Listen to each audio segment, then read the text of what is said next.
In a small town in Jaffna, Sri Lanka, a heartbreaking reality unfolds. A pervasive educational inequality plunges the lives of young students, casting a shadow in their future. We spoke to a fifth grader from Jaffna. Her name is Vaishnavi. She was quite emotional and she requested us not to reveal her entire name or get any footage, but she told us that she is quite reluctant to go to school, and it's all because she can't afford more uniforms. She has only 2 uniforms, and she has now resorted to skipping school, and she is quite scared to go to school because her friends are ridiculing her. Giridharan, a stationery shop owner from Jaffna, exposes the damaging effects of the economic crisis on local businesses. புத்தக கடைகளை பொறுத்தவரை யாழ்ப்பாணத்தில் நிறைய புத்தக People கடைகள் are இருக்கு. struggling to afford basic necessities like food and fuel. மாணவர்களுடைய கல்வி This means that they have less money to spend on non-essential items like stationery. இப்போ சில வருடங்களாக அதாவது The depreciation of the Sri Lankan rupee and import restrictions have led to a sharp increase in the prices of stationery, forcing shop owners like Giridharan to raise prices. This, in turn, results in declining sales. Parents like Krishanthan faces immense financial strain due to the exorbitant cost of stationery. They emphasize the urgent need for government subsidies and financial assistance to ensure their children have equal access to education. இருக்கிறோம். அதாவது பாடசாலையில் The central bank's annual report for 2022 paints a disconcerting picture of the country's education system. It highlights a significant increase in the number of primary school children dropping out as a result of the COVID-19 pandemic and the ongoing economic crisis. What are your thoughts about social anxiety among school children due to the prevailing economic crisis? This is an appeal to all principals. There was a circular, I believe, that went out saying even if a child hasn't worn the right uniform, hasn't got the right pair of shoes, hasn't cut their hair, please allow them to come. You have the last say of how you manage discipline in your school. So be kind, be heartful, not heartless, be empathetic, not shameless, and allow any child to come as long as they want to learn. If they have a uniform, let it be torn, let it be dirty, it doesn't matter. If you allow that, then other teachers and children will understand that that is allowed. Please have a session in your schools where you explain this to every child, generally, to say that we are going through difficult times. Children also don't understand, so they may have expectations like what they used to have.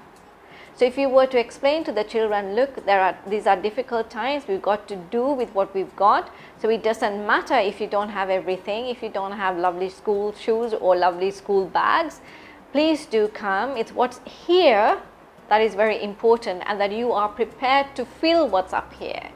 And if you give that message, even parents will feel that they are not in that ridiculed and shameful scenario. So that can be very easily resolved.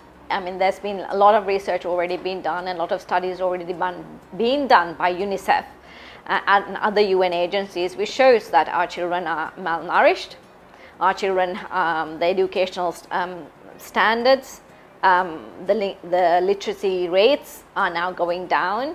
So these are hardcore facts. Now, nowhere in the world other than in Sri Lanka were exams, because of exams, children were not, for instance, we are insisting that exams must be held in Sri Lanka. So we've delayed our children's education by 6 months to a year now.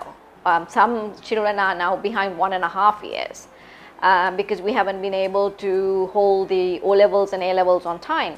But in all other European countries and the more advanced countries, they just forgot about O-levels and A-levels.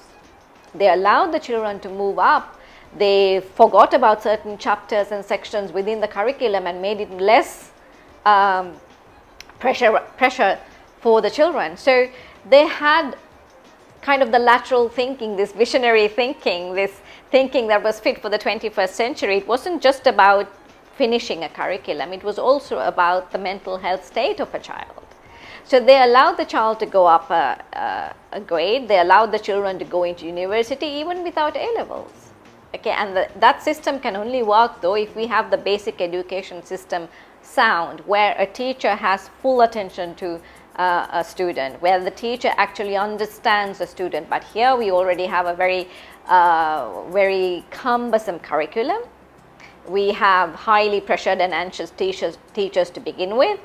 They don't actually know what the children are doing. They will give them the homework, but they will run away because of their economic issues to do private tuition, etc., etc. So they don't really understand, nor have they identified their own students. So we actually have a whole kind of a mix-up, a pickle of things going wrong in Sri Lanka.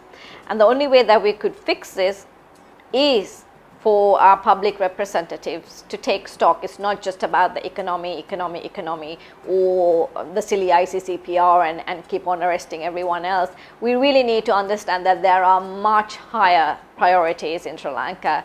So we might be economically strive one day, maybe in the future, in another year or two or whatever, we may be sound, but the moral fabric and everything else has broken down. What good is that going to be, right?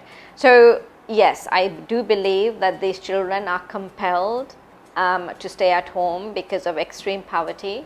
I do believe that parents are making very, very painful decisions to send one child on one day to school and another child on another day to school. So it's almost like a rationed basis that they're having their education.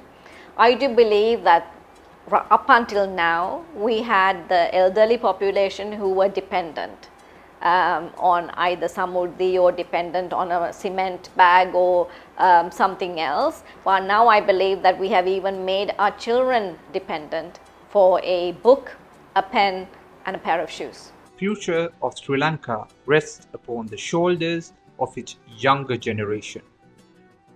By investing in their education and well-being, Sri Lankans can build a stronger, more inclusive society where the potential of every child can be realized.